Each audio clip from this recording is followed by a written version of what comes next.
Welcome to Nuka World, America's favorite vacation destination. I'm Cappy.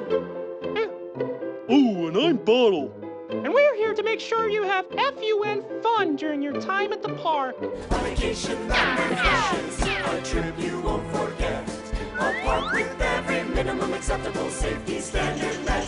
Quench your thirst for adventure at Nuka World.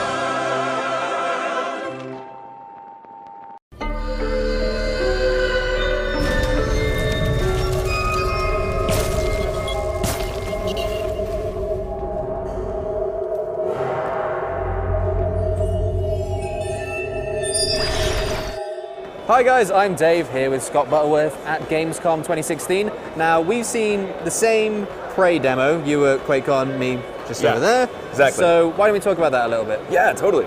So what vibe were you getting from Prey? Because when it first booted up, when we were first presented with the demo, I was like, that is BioShock, Dead Space, and Dishonored in a game. Yeah, absolutely. I'm always reluctant to compare games directly to other games. Everything kind of stands on its own, everything has its own vibe, but yeah, immediately upon seeing the opening area, it's like super BioShock. There's this kind of like subdued creepiness to it. It's not really like an openly terrifying experience, but there's just like these ominous noises and this dark lighting, and like at the very beginning you see this little spidery creature just like flit up a staircase nearby. So it's very creepy and unsettling, which was very cool. You mentioned that creature, the Mimic. Yeah. So I think they've got a really cool mechanic of, I don't think you can feel safe with those existing because... Yeah, the jump scares are inevitable because they're these aliens that can mimic. Transform into basically any physics-based object in the game.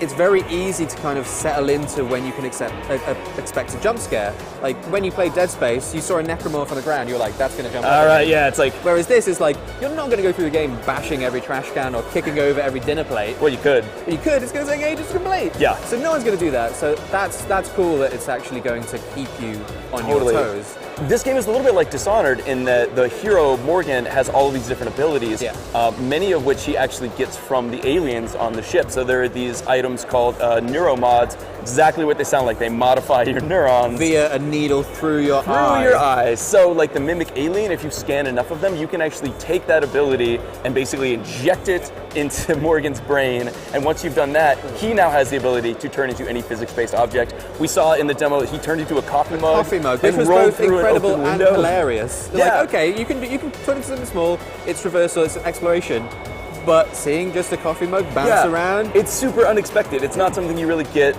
in a shooter. And to see it used in unexpected ways. Like I said, we saw them roll through an open window to get past a locked door. Very clever. At a later point, I saw Morgan turn into like a little spherical mine and roll through a room, and then use some kind of like kinetic blast to throw the small ball he was up into the air onto a balcony. Yeah, which you never could have reached as a human. So I'm really excited to see what other powers are in the game, because just Mimic on its own is really cool, and we know that there are going to be more things like that. And in talking to the devs, you actually can choose to never use any of the alien mods. If you want to go completely human, you absolutely can. This is very much like Dishonored in that it's player choice driven. It's all about choice and consequences. It's all about adopting a playstyle that fits you. If you want to just run through with guns and kill everything you can.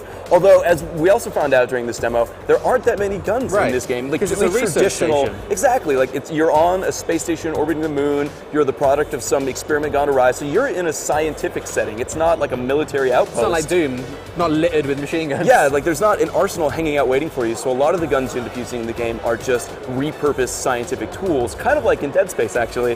The one that we saw most prominently in the demo is called the glue cannon. That looks so much fun. It's so clever as well. Yeah, so basically it just spews, like literally just glue, this sticky paste onto enemies and freezes them in place without killing them. But more importantly, that when the paste dries, it hardens, and you can actually use this to create new paths for yourself. We saw them spray like a diagonal line up a wall. Yeah, just a big ramp going down. Yeah, and once that hardened, you suddenly had a new traversal path that you just built for yourself, which is really cool. I love the idea that this weapon can be used not only to neutralize enemies, but as a traversal tool. It kind of reminds me of like Half-Life 2's gravity gun. Could be used for like multiple things, and it's something that's always fun and satisfying to use as well. I'm sure there's going to be people out there that's combining dozens of powers and a glue gun and everything else to just make basically a mess. But probably. It's not power, it's a piece of equipment, was the recycler, which I thought was amazing. It's like a grenade. When you throw, it creates like a black hole. A mini black hole. Sucks everything into it, and out pops like crafting materials. Compressed resource materials. So like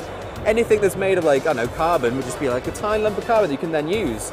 You could use it for exploration and moving objects. It's a good way to clear out mimics, apparently. Yeah, anything that's hiding in a room. And the sentry bots, when he threw it in the demo, it just all got sucked in, and it was basically like watching a car get cubed, but to like a millionth of the degree. Yeah, it was just tiny fun little to watch. things. Yeah, that's also something that looks really. And the really crafting satisfying. materials are very important because I discovered that that's how you upgrade your spacesuit, which allows you to then leave the space station and sort of fly around freely in like the debris field surrounding Talos 1, the space station, where you kind of wake up. There is apparently going to be combat in zero gravity. I don't know how that's going to work. They haven't really elaborated, but that is going to be a thing. It's also going to be useful for traversal if you need to get from one side of the space station to the other. I was told that the structure is very open, but you can go anywhere in the station from the beginning of the game. The only thing that's going to prevent you from doing that is you will be killed if you try to go somewhere that's a little too advanced for you. It's like an old school RPG where, you know, the game's not going to tell you not to go somewhere, but you will get murdered because you're just not leveled or ready to be in that area, which I think is really cool. I'm looking forward to seeing someone be like, screw that noise, I'm going to spawn and then fight the final boss. Oh, I guarantee there's going to be some YouTube video of someone beating the game in 10 minutes and just sprinting all the way to the end. I don't think that's going to be either of us, so. No, it's not going to be. Regardless, excited about Prey? Absolutely. I think it's looking really cool, a lot of ambitious ideas, and I hope it all comes together. It's coming next year, so they got a little bit of time, but we'll see. Ryan? Well, thanks for watching, guys. I've been Dave, joined by Scott, and stay tuned to GameSpot for more Gamescom 2016.